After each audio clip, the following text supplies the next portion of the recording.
போற போக்கு பார்த்தா ஒவ்வொரு ஸ்கூல்லையும் ஒரு போலீஸை வேலைக்கு போகணும் போலங்க. என்னடா லூசு மாதிரி பேசுன்னு கேட்டிங்கன்னா அப்படிதான் ஒரு சம்பவம் இப்போ நடந்திருக்கு ஓசூர்ல. 8வது படிக்கிற ஒரு சிறுமி 1 மாசமா ஸ்கூலுக்கே போகாம லீவ் போட்டு வயிற்று வலின்னு வீட்டிலேயே இருந்திருக்கு. அதை விசாரிக்கிறதுக்காக அந்த ஸ்கூலோட ஹெட் மாஸ்டர் அந்த வீட்டுக்கு போயிருக்காங்க. போய் அந்த பொண்ணு கிட்ட அவங்க அப்பா அம்மா கிட்ட இருந்து கொஞ்சம் தள்ளி கூட்டு போய் ஏமா நீ வரல, என்னமா உனக்கு பிரச்சனைன்னு கேட்கவும் அந்த பொண்ணு சொல்லியிருக்கு.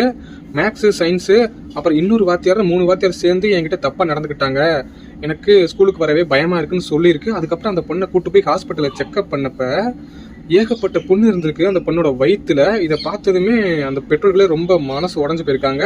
அப்புறம் அந்த ஹெட் மாஸ்டர் அந்த 3 வாத்தியார்களையுமே ஸ்கூலோட பேருன்னு எந்தவித பயமும் இல்லாம கம்ப்ளைண்ட் பண்ணி இப்போ ஜெயில பிடிச்சி போட்டிருக்காங்க. இந்த விஷயத்துல 2 நோட் பண்ண வேண்டியது. ஒன்று, ஒரு குழந்தைக்கு தப்புனா எது சரினா எது, ஒழுக்கம்னா என்னன்னு சொல்லிக் கொடுக்க வேண்டிய வாத்தியாரே அத்துமீறி இருக்காங்க. அதே மாதிரி எல்லா விஷயத்தையுமே பெற்றோர்கள்ட்ட தான் சொல்லணும். அந்த பெற்றவங்கள்ட்டே சொல்றதுக்கு பயந்துக்கிட்டு அந்த குழந்தை அதை 1 மாசமா மறைச்சு வச்சுட்டு அதுக்கப்புறம் ஹெட் மாஸ்டர்கிட்ட சொல்லியிருக்கு. அதனால ஒவ்வொரு பெற்றவங்களுமே குழந்தைக்கு நல்ல தைரியம் கொடுத்து உங்கள்ட்ட எல்லா விஷயத்தையுமே சொல்ற மாதிரி வச்சுக்கோங்க. இந்த சம்பவத்தை கேட்டதுமே என்ன தோணுது, டீச்சர்ஸ்னாவே நம்ம கடவுளுக்கு அடுத்தபடியாக அவங்க தான் இருக்காங்கன்னு நம்ம சொல்லிக்கிட்டு இருக்கோம். ஆனால் இப்படி எச்சத்தனமான ஒரு விஷயத்த ஒரு சில ஆசிரியர்கள் தொடர்ந்து பண்ணிட்டு இருக்காங்க.